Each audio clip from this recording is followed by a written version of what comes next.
Hello everyone. The focus for this week is sociology in Asia. Asia covers a very large section of the world, and I'm really only going to introduce you to a very few people across the region. It's not a comprehensive list, more of a taster really. And I apologise in advance for my pronunciation, which I recognise is limited because I only speak English. Here's a map of Asia, so you have an idea of what I'm going to be talking about. Now, the area that's covered in blue, that is Central Asia, and that includes Afghanistan and Kazakhstan.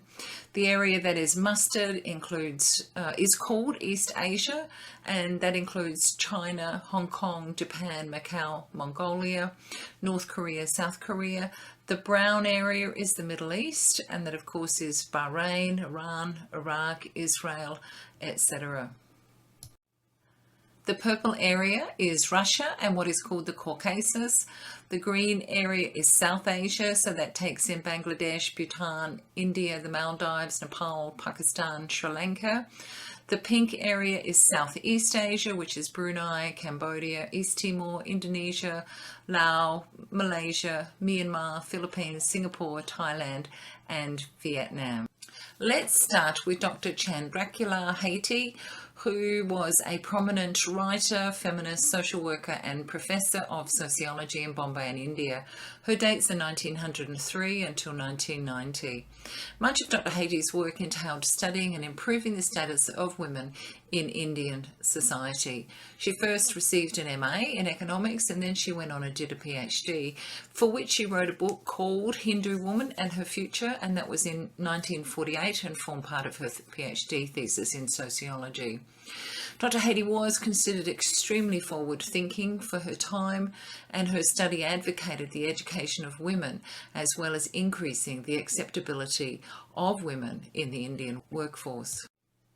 Dr. Haiti was a professor of sociology at SNDT Women's University in Bombay, which is now Mumbai, as you would know, and she set up an organisation in 1975 as well called Kutum Saki, and she did that to help socially disadvantaged women employ themselves. Kutum Saki started off as a group of women stitching together petticoats from cloth purchased from a local mill. However, they then went on to cooking snack foods and over the years became quite successful in the Mumbai eatery business.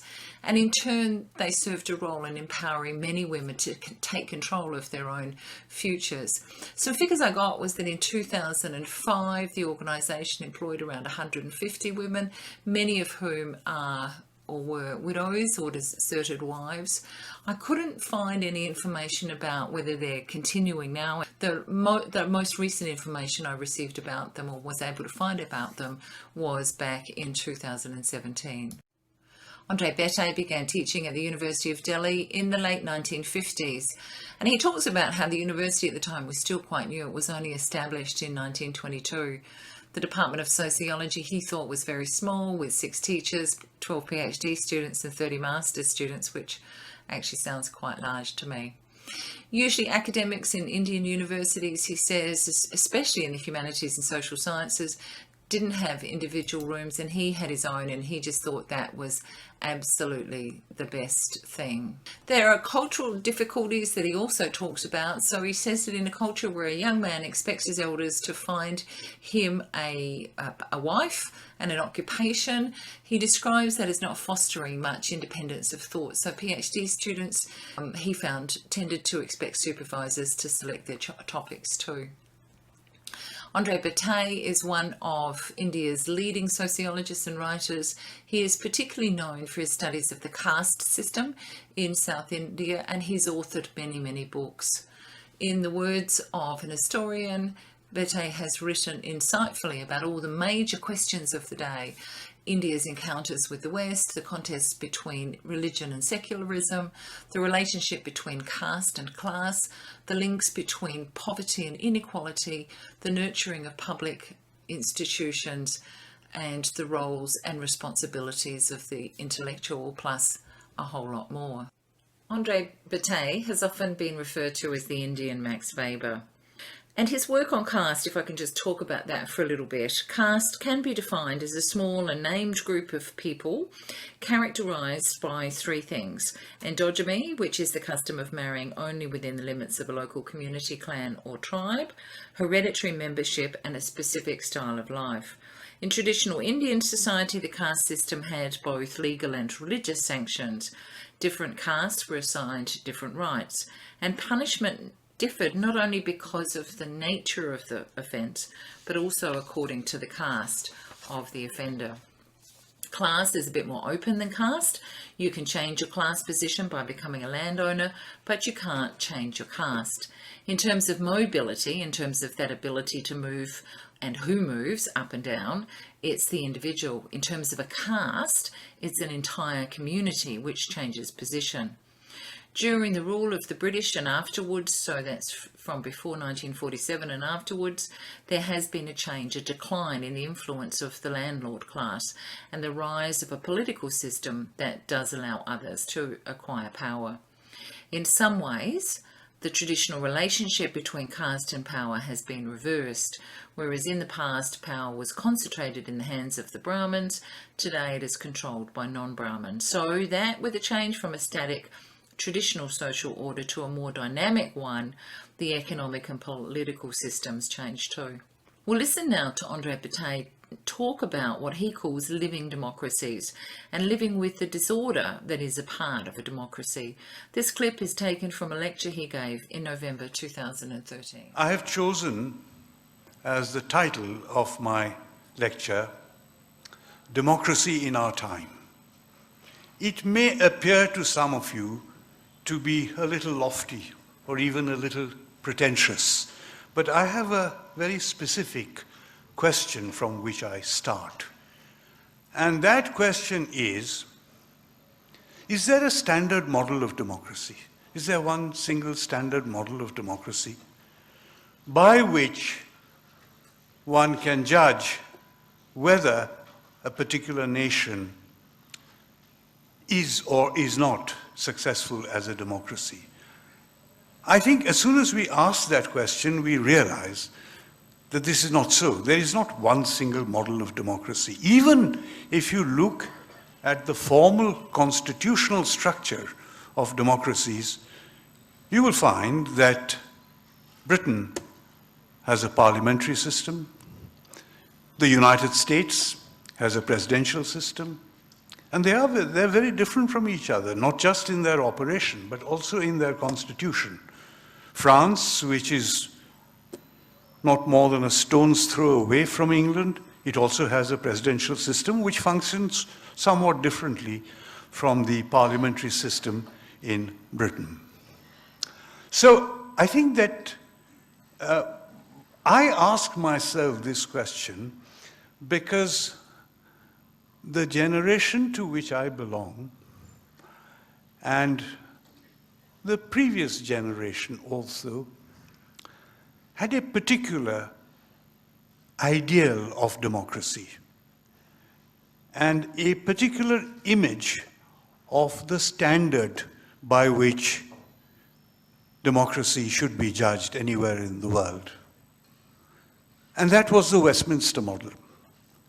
And I think it's not very difficult to understand why the Westminster model exercised such a great influence on the minds of people who were trying to create a new political order in India.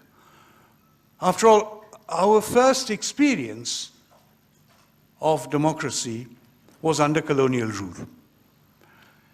And under colonial rule, we very quickly learned the argument for democracy and took much longer to build up the institutions of democracy. In fact, the institutions of democracy are still somewhat shaky, but we were very good at learning the argument for democracy because we could throw that argument back at our colonial rulers and tell them that they preached the virtues of democracy all over the world, but they did not practice it in India.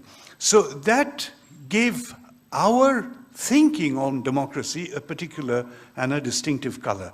And the arguments that we learnt about democracy and which we threw back at the British, at our colonial rulers, were arguments which were based on a somewhat ideal conception of the Westminster model.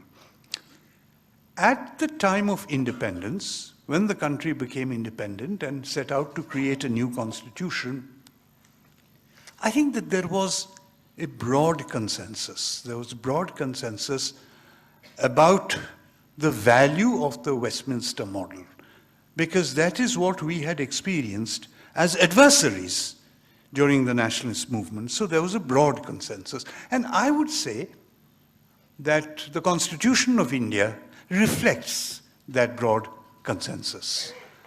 I think Jawaharlal Nehru and Dr. Ambedkar had many differences and many disagreements, but on this one point, I think they shared very similar ideas, that this is a good model, at least to start with, and we started with it. It had difficulties, it had defects, but that was the model which we should adopt in this country. But we must ask now, today, almost 70 years after all of this happened, have we moved away from the Westminster model? And if we have moved away from the Westminster model, is it entirely a matter for regret? Why have we moved? I'm not saying that we should turn our backs on the Westminster model. That's not what I'm saying. But what I'm saying is that democracy is a living thing. It grows and it evolves. You know, a great sociologist of science once said that the movement of knowledge is a disorderly movement. Knowledge does not proceed from one theorem to another. Knowledge grows through debate, discussion, rejection of existing ideas, creation of new ideas. And I would say that the movement of democracy also is a disorderly movement. We should not expect too much order in a democracy. I'm not saying, therefore, that we should value disorder for its own sake. But we should not be disheartened at the mere thought or experience of disorder. I don't think that we can realistically look forward to moving ahead if we are allergic to the very idea of disorder. I think disorder is a part of democracy, and it's better to confront disorder, to face disorder, and to solve it by debate, discussion, argument, instead of brushing it under the carpet and then suddenly being overtaken by an explosion. I think it's better to learn how to live with disorder. I'm not saying that it is easy to do this, and I'm not saying that there is some simple formula by which we can we cope with disorder. This is a matter of experience which any living political system must undergo if it is to move forward. Arjun Appadurai actually has a PhD in anthropology rather than sociology, but I've included him today because I really like what he says, particularly in this 2017 lecture about research as a human right and about teaching subordinated people to do research so they can do their own research and systematically search for their own interventions. In his best-known work, Disjuncture and Difference in the Global Cultural Economy, he lays out his meta-theory of disjuncture. For him, the new global cultural economy has to be seen as a complex, overlapping, disjunctive order. This order is composed of different interrelated, yet disjunctive global cultural flows, specifically the following 5. What he calls ethnoscapes, the migration of people across cultures and borders; mediascapes, the use of media that shapes the way we understand our imagined world; technoscapes, cultural interactions due to the promotion of technology; financescapes, the flux of capital across borders; and ideoscapes, the global flow of ideologies. Let's have a listen to Arjun Appadurai. So for me, there is a direct logic that says that subordinated, subaltern, poor communities worldwide must develop the capacity to do research. So in my book, Future is Cultural Fact, I have a chapter called Research as a Human Right. And I say it is a human right because without it, no other human rights will be delivered. I'll conclude my comments with a short discussion of my own efforts to intervene in this. And that is that I, in around the year 2000, did form a small non-profit organization, NGO, in Bombay called PUKAR, which is an acronym, P-U-K-A-R. And the acronym stood for Partners for Urban Knowledge, Action and Research. It is now more than 15 years old. It's still surviving, which is a big deal. What its main mission has become is to teach research techniques to young people, because the target is youth here. People between, let's say, 18 and 30, usually. Who may be college students, who may be workers, who may be office employees, maybe this or that, but they're largely from the non-English speaking world. They're not operating in the cosmopolitan English speaking world. And while they continue their jobs, because we don't have the money to give them fellowships like Wissenschaftskolleg colleague or American Academy in Berlin, say, please come for 10 months and we will support you. We don't have all those funds. But we say, come on certain nights and certain weekends, and then we bring people from the world of activism, universities, etc., to teach them. Teach them what? Teach them basic research techniques. How to do an interview, how to do a survey, how to do a small neighborhood ethnography. And we bring in these fellows, because we do call them fellows, youth fellows. It's a very good program. 200 to 300 a year. And they come in groups and say, our problem is this, that in our neighborhood, young Muslim women are not allowed to dress with contemporary dress. They're told to do this and that. But we want to research why is that so, what to do. So these groups come with an interest, and then we select among them. And then for a year they are with us, learning how to document, which is a very broad word, meaning get data, do surveys, do interviews, do photography, even films. But our other slogan, and this is where I'm going to close, is documentation as intervention. That is, the minute you ask your father, if you're a poor person in Mumbai, how did you become the owner of this small restaurant? Where did you come from? You're already intervening. If you even go to the apartment building in which you stay and interview 5 people and ask them this and that, you are intervening. You're not just documenting something. This is the rudiments of research. And so we've developed a formula, and there may be other organizations in the world, by the way, and I'm always interested in who they are and where they are, teaching ordinary people, often poorer people and young people, without forcing them to enter the university system in a full-time way, how to do research. That is, systematically investigate the not yet known. Find out what is going to happen, what are the trends, what are the forces behind what is happening today, etc.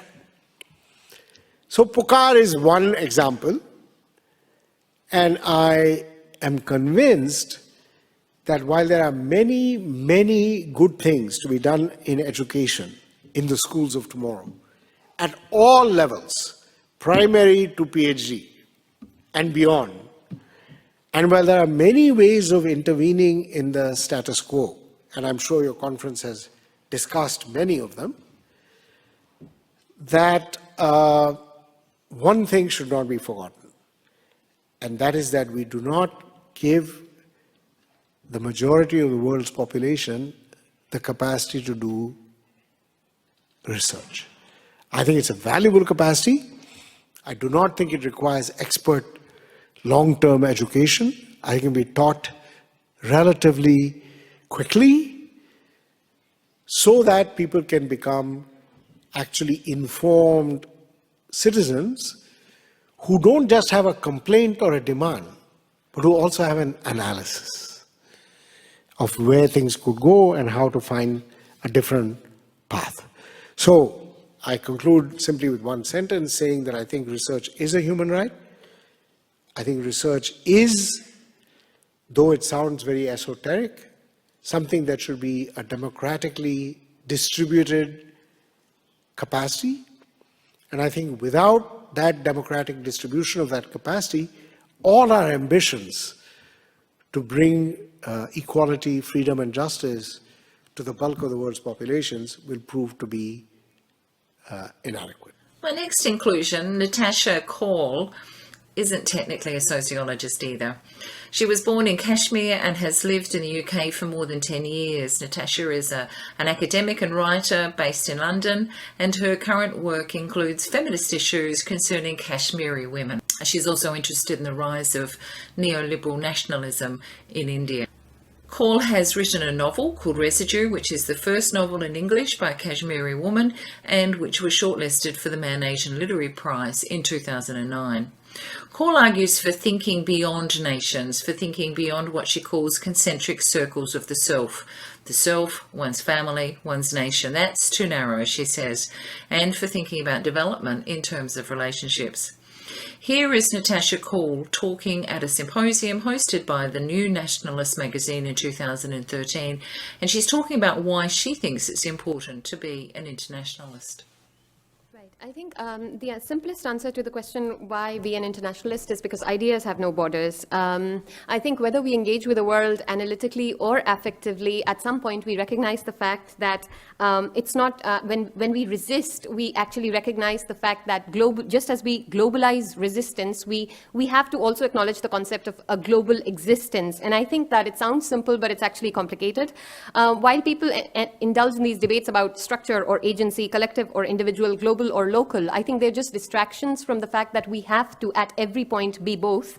And to do two things. First, to unlearn privilege, in the words of a critical theorist. I think it's very important to recognize and unlearn one's privilege and the terms of it. And secondly, to pay attention to causality. I think far too often, even on the left, we tend to not recognize the fact that what's working may actually be connected to what's not working, and that if you're studying, trying to understand immiserization, that's not possible unless you also at the same time try and understand affluenza elsewhere.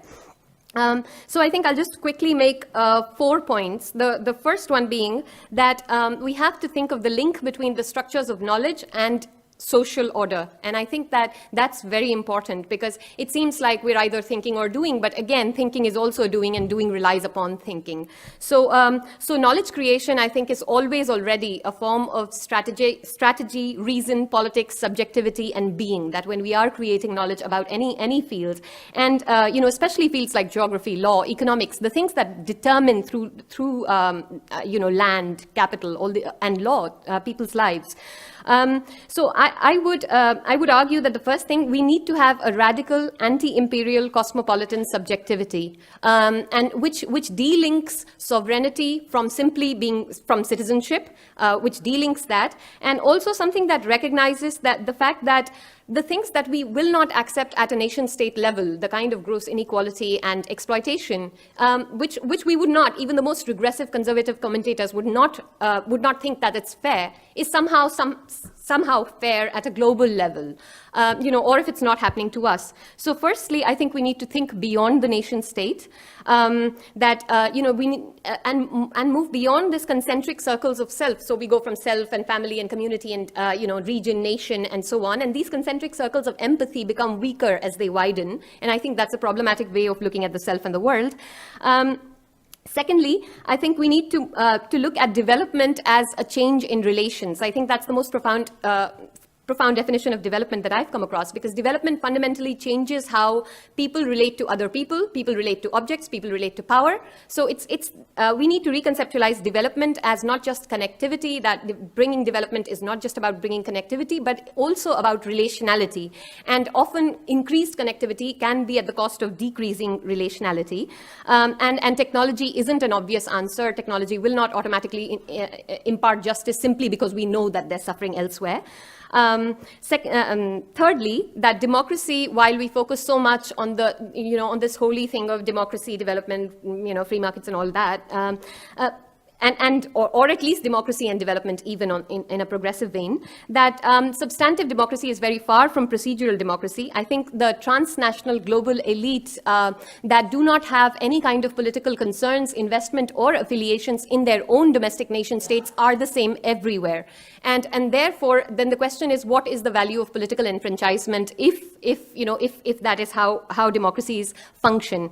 And fourthly, and this is a really important point, that to resist the appeal to the economic as a last instance determinant in every argument, that if something is economic, it must, and so that it's become a point at which it is not possible to be uneconomic without also having been irrational at the same time. And the fact that if you look at what if something is economically advantageous but morally wrong? And to make the argument, I think that the mechanistic conception of economy that we have as simply a machine that, you put something in here and something else comes out here is problematic because machines do not have a moral imperative. Machines will not automatically deliver any kind of justice. That's not what machines are intended to do. So the moral responsibility of society as something more than just a structured up mechanistic system, I think is really important. In conclusion, I would think that I would say that in the face of an internationalist desiderata today, in the face of the increasingly opaque systems of finance and the sterility of party politics across the world, I think it is really important to counter these ideas with the imagination that involves rethinking democracy, development as a change in relationship, moving beyond the nation state, and questioning economics. I mean, I've authored something called Imagining Economics Otherwise, and in writing the book, it's amazing. My activism is related to historically, as a feminist and as an economist. I just finished with asking you this question. In the Journal of International Economics, over a period of 40 years, what percentage of articles do you think over a period of 40 years ever referred to the word poor or poverty? Take a guess. Any guess? Just 1%. So it's just this disconnect between the very important sanctioning mechanisms that function, how that knowledge is created, and what it does to people worldwide. It wasn't until the late Qing dynasty, which went from 1644 to 1912, that sociology was introduced to Chinese intellectuals. Because of its grounding in Western theoretical frameworks, pioneers of Chinese sociology have tried to indigenize it. Wu Wenzhou was a sociologist from China. He was also an anthropologist and an ethnologist. He went abroad to study at Dartmouth College after his graduation in 1923. Classes in biology, chemistry and the other natural sciences at Dartmouth greatly influenced him, and he later attempted to have his students use the scientific methods there in their social studies. In 1925, he was admitted into Columbia University, and in 1928, he got his PhD in the Department of Sociology. In 1938, he founded the Department of Sociology at Yunnan University, and after 1950, he served as a professor of Central College for Nationalities. He writes, "Scholars of the field should start with assumptions and then verify them with fieldwork and tangible evidence. Theories should be illuminated, confirmed, bolstered, and integrated with facts.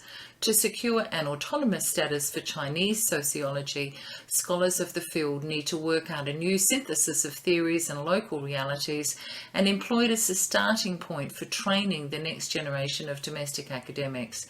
Their minds, spirits, and investigations should be independent of Western influences.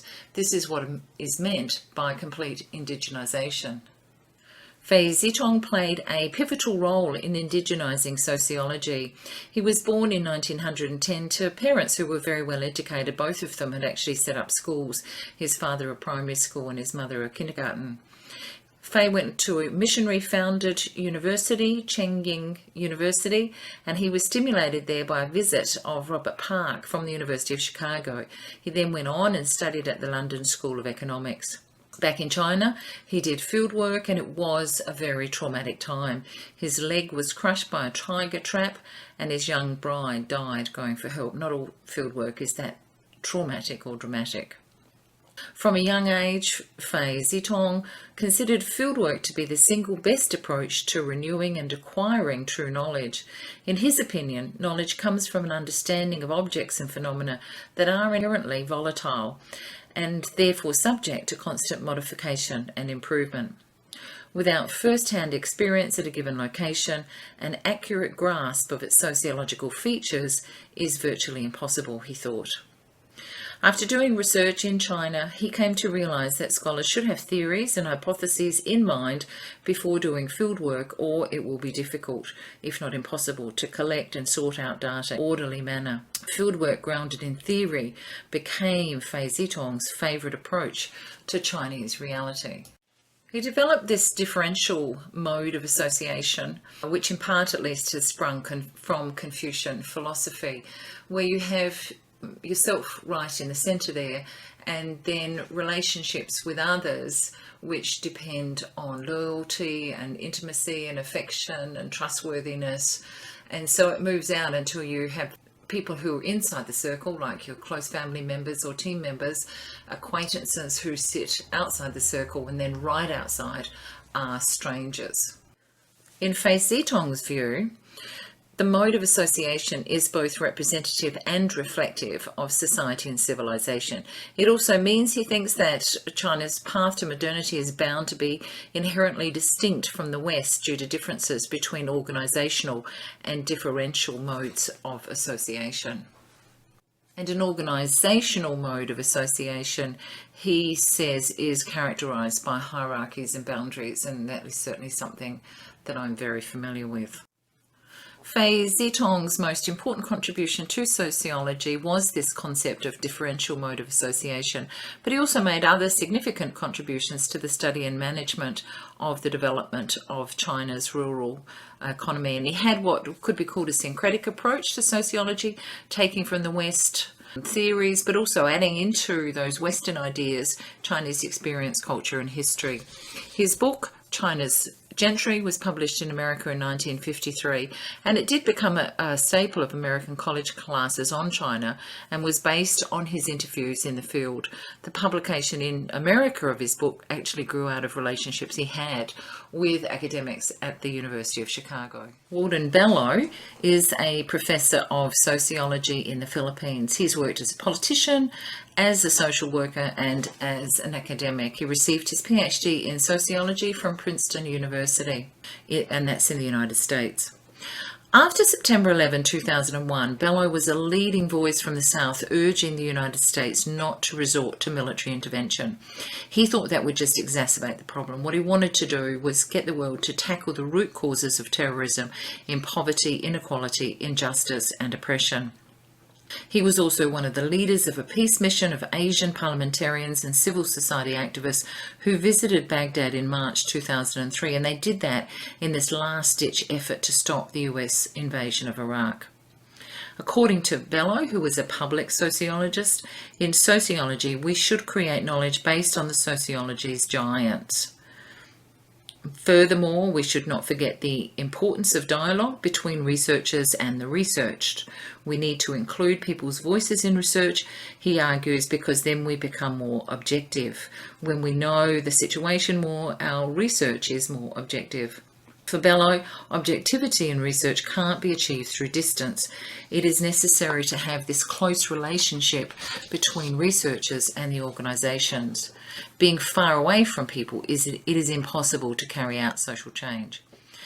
Let's listen to a clip from a 2012 lecture that Weldon Bellow gave, expressing his concerns that much so-called humanitarian intervention does more harm than good and is evidence of Western imperialism.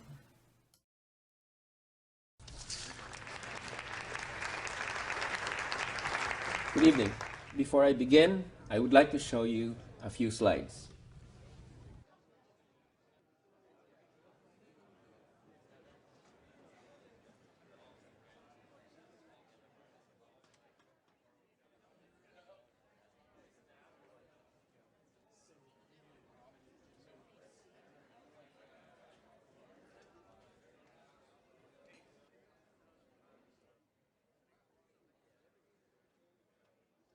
Let me first express my gratitude to Professors Henry Weltmeier and Tony O'Malley of the International Development Studies Program for inviting me to deliver this lecture, which is one of the Surendra Patel lecture series.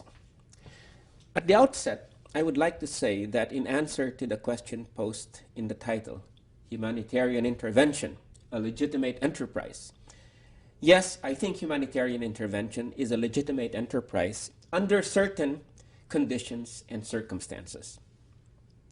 I would also like to say that as someone who spent 14 years of his life working full-time to overthrow the dictator Ferdinand Marcos, I believe that Muammar Gaddafi was a tyrant and he deserved to be overthrown. However, I unqualifiedly condemn his being sodomized and summarily executed after being captured alive. I think this was a violation of all human rights conventions, as well as the Geneva Conventions on the Conduct of Wars. I also, without hesitation, condemn the aggressive intervention of the North Atlantic Treaty Organization in the Libyan civil war. NATO played the leading role in overthrowing Gaddafi, and this was done with no valid legal or moral basis. What happened in Libya would have been tantamount in the Philippines to us in the democratic movement asking the United States to overthrow Marcos for us. It was something that none of us would even have remotely thought of doing. When the Arab Spring bloomed in the early part of this year, our hearts went out to the citizens seeking to bring down corrupt dictatorships that are a plague on their people. In Tunisia and Egypt, the people rose and deposed dictators on their own. Armed supporters of the Mubarak regime did attack and even fire on people in Tahrir Square in Cairo. But a massive crackdown was avoided when the military decided not to take the side of the dictator. Things have not been so simple since then. Libyan despot Muammar Gaddafi came down hard on civilian protesters, providing the opportunity for the United States and the North Atlantic Treaty Organization to intervene militarily by waging an air war and arming the rebels. Today, the Assad dictatorship's massive repression in cities and towns in Syria that have risen in revolt has also sparked agitation for intervention in the West. Is it ever legitimate to supersede the principle of national sovereignty with a military intervention aimed at protecting citizens from their government? And if the answer is yes, what circumstances would justify this course of action, and how should it be carried out? My talk this evening will attempt to provide answers to these difficult questions. Ever since the Peace of Westphalia ended Europe's war of religion in 1648, the principle of the inviolability of the sovereignty of the nation state has evolved to become the bedrock principle of international relations. Under the so-called Westphalian system, the nation state emerged as the basic unit of international relations, sovereign unto itself and expected to respect the sovereignty of other states, be they ruled by people or princes. The supremacy of national sovereignty as a principle, however, clashed with the reality of conflicts among states. Thus, systems of collective security, like the United Nations, emerged both to protect and to circumscribe the exercise of the principle of national sovereignty. In recent years, the principle of national sovereignty has been limited from another quarter from the expansion of the doctrine of human rights. Ever since the tragic events in Rwanda and the former Yugoslavia in the early 1990s, there have been efforts to further circumscribe the principle of sovereignty to justify foreign state intervention when genocidal events or massive violations of human rights take place within a country. This enterprise has produced the doctrine of the, quote, responsibility to protect, unquote, or humanitarian intervention. Now, while the countries of the North have acclaimed the new doctrine, it has provoked controversy in the South, where states have only relatively recently acquired independence from colonial occupation by waving the flag of national sovereignty. Indeed, some nations, like the Palestinians, are still in the process of throwing off the yoke of foreign occupiers. Recent interventions, such as in Kosovo, Afghanistan, Iraq, and Libya, illustrate, in the view of many in the South, the perils of a course of action that may begin with good intentions on the part of those calling for it, but end up with detrimental consequences for the sovereignty of nations, the integrity of national territory, and the maintenance of regional and global peace and security. Contrary to a stereotype in the North, few in the South would argue that respect for a country's national sovereignty is absolute. Intervention, however, in the view of many, including myself, can only be sanctioned if there is substantial proof of genocide and if measures are taken to ensure that great power logic does not displace the original humanitarian intent. The NATO bombing of Serbia in 1999, undertaken to protect ethnic Albanians in Kosovo, has been called a classic case of humanitarian intervention. But the world can ill afford emulating the Kosovo military intervention. First of all, the intervention contributed mightily to eroding the credibility of the United Nations when the United States, knowing it would not get approval for intervention from the Security Council, used the North Atlantic Treaty Organization, NATO, as a legal cover for the war. NATO, in turn, was a fig leaf for a war 95% of which was carried out by US forces. Although the humanitarian rationale was undoubtedly the purpose of some of its advocates, the operation mainly advanced Washington's geopolitical designs. The lasting result of the Kosovo air war was not a stable and secure network of Balkan states, but NATO expansion. That is not surprising, since ultimately that was what the air war was about. Slobodan Milosevic moves in both the earlier Bosnian crisis and in Kosovo, according to Andrew Basovic, quote, called into question the relevance of NATO and, by extension, US claims to leadership in Europe, unquote. If it did not successfully manage Milosevic, the United States could not have maintained its drive for NATO expansion. For the Clinton administration, such expansion would fill the security vacuum in Eastern Europe and institutionalize US leadership in post-Soviet Europe. In Washington's view, according to one analyst, and I quote, NATO enlargement would provide an institutional framework to lock in domestic transitions in Eastern and Central Europe. I continue the quote. The prospect of alliance membership would itself be an incentive for these countries to pursue domestic reforms. Subsequent integration into the alliance was predicted to lock in those institutional reforms. Membership would entail a wide array of organizational adaptations, such as standardization of military procedures, steps towards interoperability with NATO forces, and joint planning and training. By enmeshing new members in the wider alliance institutions and participation in its operations, NATO would reduce their ability to revert to the old ways and reinforce the liberalization of transitional governments. As one NATO official remarked, and I quote, "We're enmeshing them in the NATO culture, both politically and militarily, so they begin to think like us and over time act like us," unquote. A major aspect of the politics of NATO expansion was securing the continuing military dependence of Western European states on the United States. Washington could then quickly take advantage, via the NATO air war against Serbia, of the European government's failure to follow through on an independent European initiative in the Balkans, to prove that European security was not possible without the American guarantee. In addition, the air war soon triggered what it was ostensibly meant to end, an increase in human rights violations and violations of international treaties.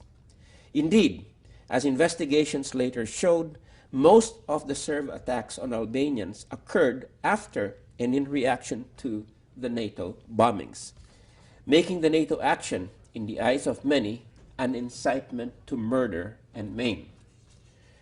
The bombing also did, quote, "considerable indirect damage," unquote, to the people of Serbia through the targeting of electrical grids, bridges, and water facilities, acts that violated Article 14 of the 1977 Protocol to the 1949 Geneva Convention, which prohibits attacks on, quote, "objects indispensable to the survival of the civilian population," unquote. This brings up the question, was there genocide? I think most credible accounts showed that yes, there were killings, there were scattered massacres, there was population displacement, there were human rights violations, but there was no genocide. I think the headline of a very exhaustive investigation by the Wall Street Journal, "No Friend of Milosevic," says it all. And I quote the headline, "War in Kosovo was cruel, bitter, savage, genocide, it wasn't," unquote.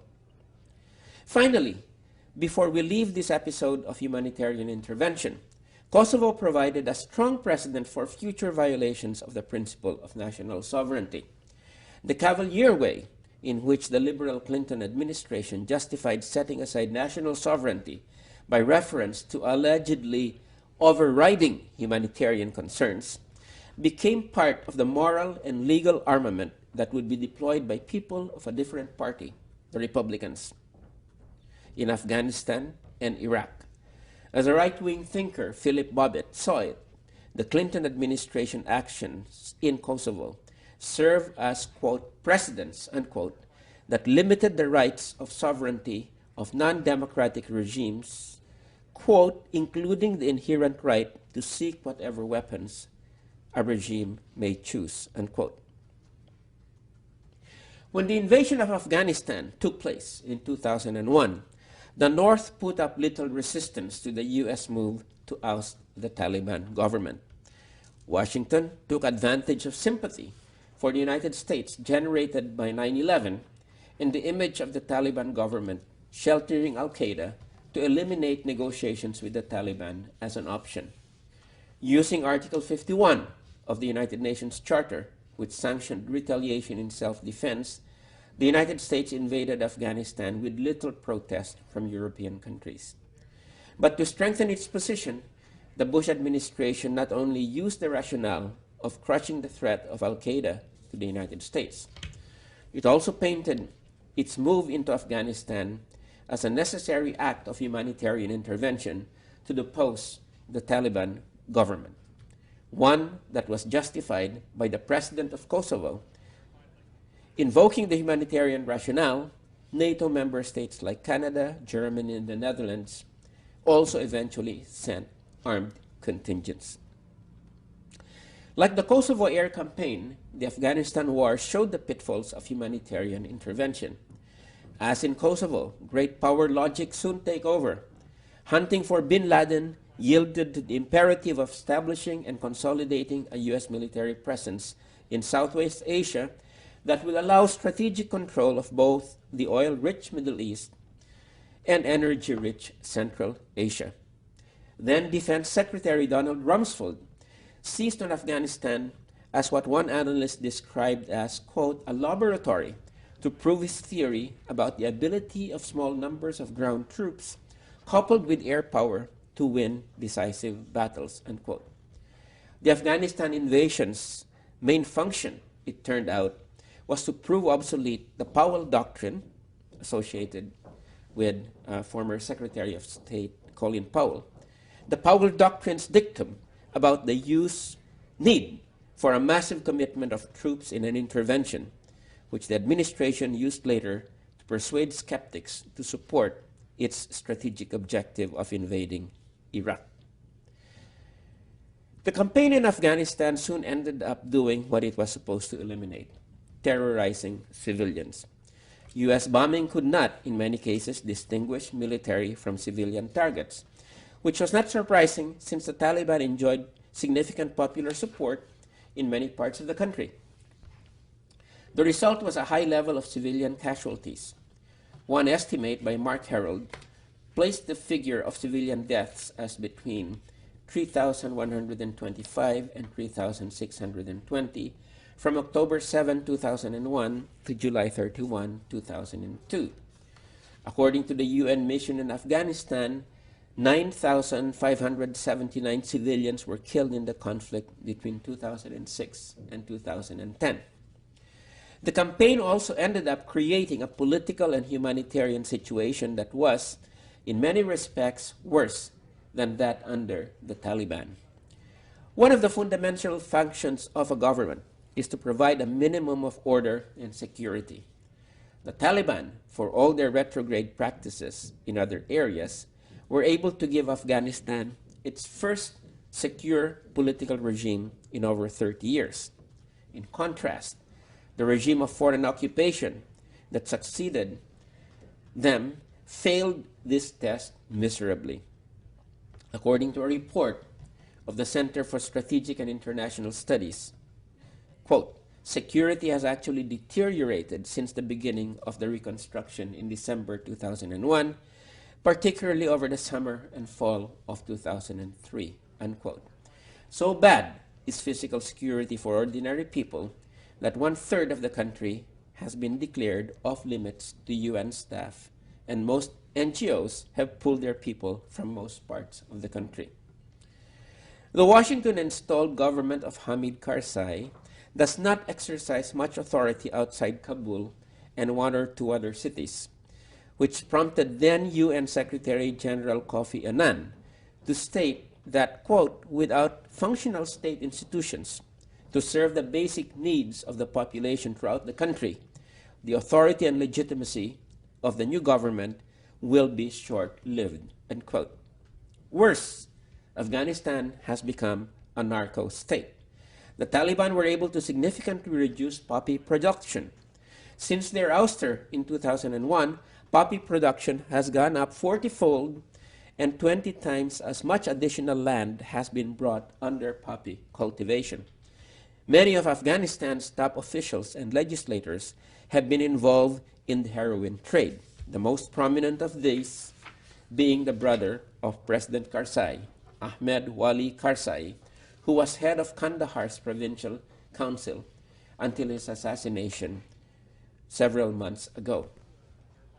Many Afghans would say that this life is no improvement over Taliban rule, for at least the Taliban could provide one thing: basic physical security. This argument may not cut any ice with upper and middle class people in the north who live in safe suburbs or gated communities, but talk to poor people everywhere, and they put great value on ridding their shantytown communities of criminals, drug dealers, and corrupt policemen. Although the main rationale for the U.S. invasion of Iraq was Saddam's alleged possession of weapons of mass destruction, an important supporting rationale was regime change for humanitarian reasons.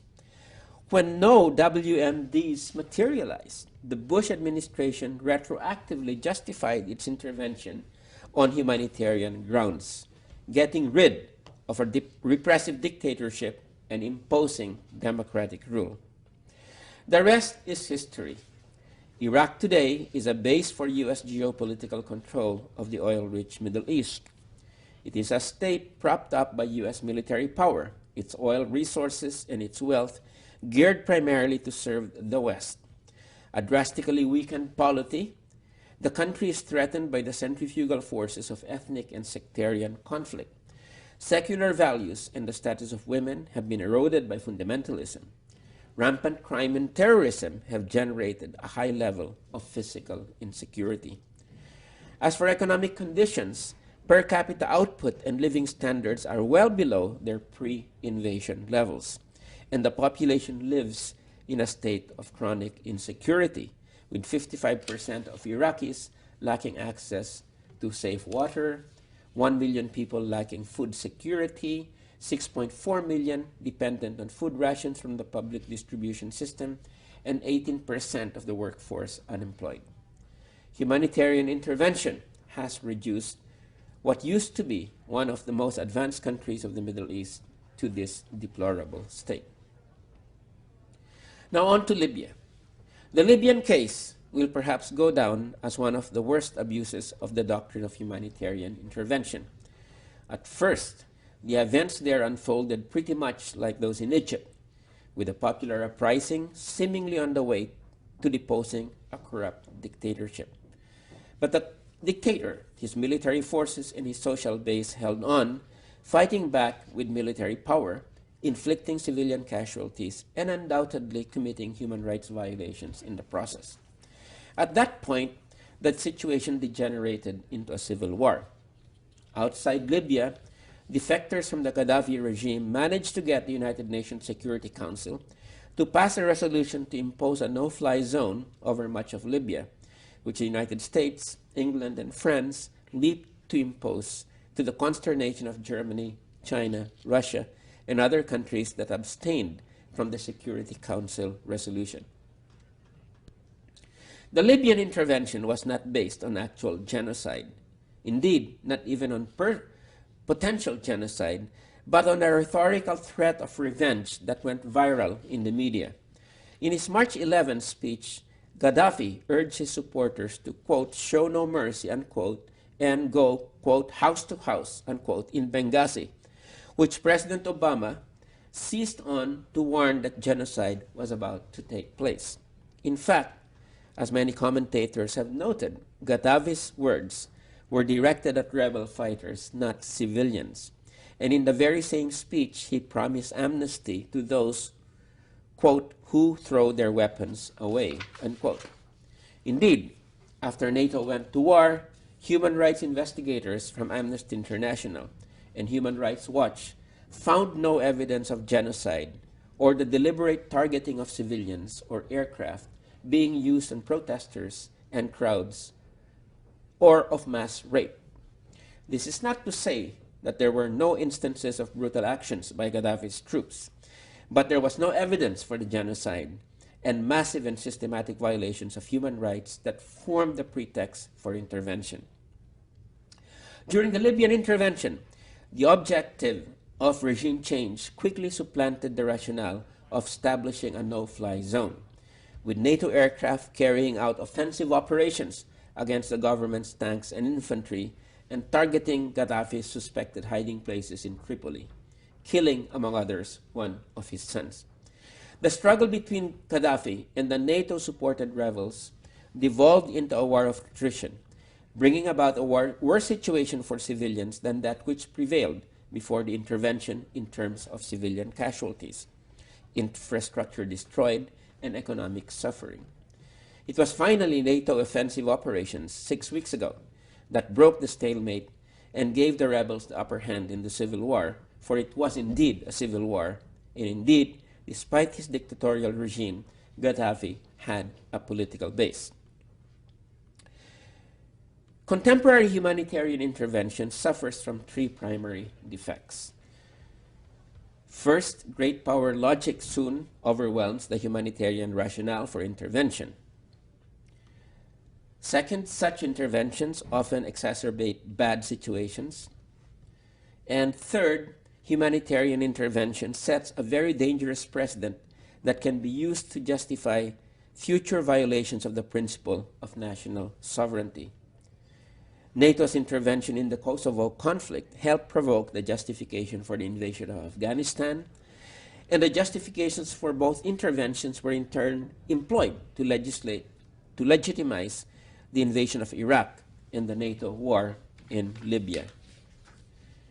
Government should, of course, pressure a regime to end the repression of its citizens.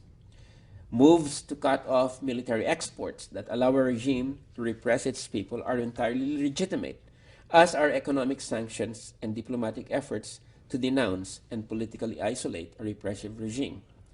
But these actions are very different from invading a sovereign country or bombing its government, military forces, and government supporters to achieve regime change. In the exceptional case of genocide being carried out by a government, military intervention must be carried out with extreme care. In the view of many policymakers and analysts in the South, all or most of the following elements must be present. First, the evidence for genocide must be substantial. Second, the intervention must be a last resort after all efforts at stopping the genocide by diplomacy, military export bans, and economic sanctions have failed. Third, the United Nations must legitimize the intervention, and preferably the UN General Assembly does this instead of the Security Council, which is dominated by the Western powers. Fourth, military units belonging to hegemonic powers, in particular the United States and NATO, must not be allowed to participate in the intervention. Fifth, the expeditionary force must aim only at stopping the genocide, must withdraw once the situation has been stabilized, and must refrain from sponsoring and propping up an alternative government and engaging in, quote, nation building, unquote. With these guidelines, very few humanitarian interventions would have qualified as valid and carried out legitimately in the last 40 years. Perhaps there are only three. The Indian intervention to stop the genocide that was being perpetrated by the Pakistani army in what was then East Pakistan, now Bangladesh, in 1971. The Vietnamese invasion to remove the bloodthirsty Khmer Rouge from power in 1978. The UN peacekeeping mission in Bosnia-Herzegovina in 1993 to 1994, and the UN-led multinational force Interfet that ended the genocidal killings and deportations of Timorese by Indonesian-backed militia in 1999. I would like to correct myself. These are 4 instead of 3 instances of legitimate humanitarian intervention. In conclusion, let me say that perhaps there is no better way to sum up the tragic odyssey of the doctrine of humanitarian intervention than by invoking the old saying that the road to hell is paved with good intentions. And there is perhaps no better term to describe the role of NATO today than the good old-fashioned term, quote, Western imperialism, unquote. But it is an extremely insidious incarnation of Western domination, for it is now packaged as, quote, humanitarian intervention, unquote. Thank you very much. So in summary, really all I've done today is introduce a very few sociologists from a very substantial region, which is Asia. I think it's worthy of being a topic in its own right. Thanks for listening.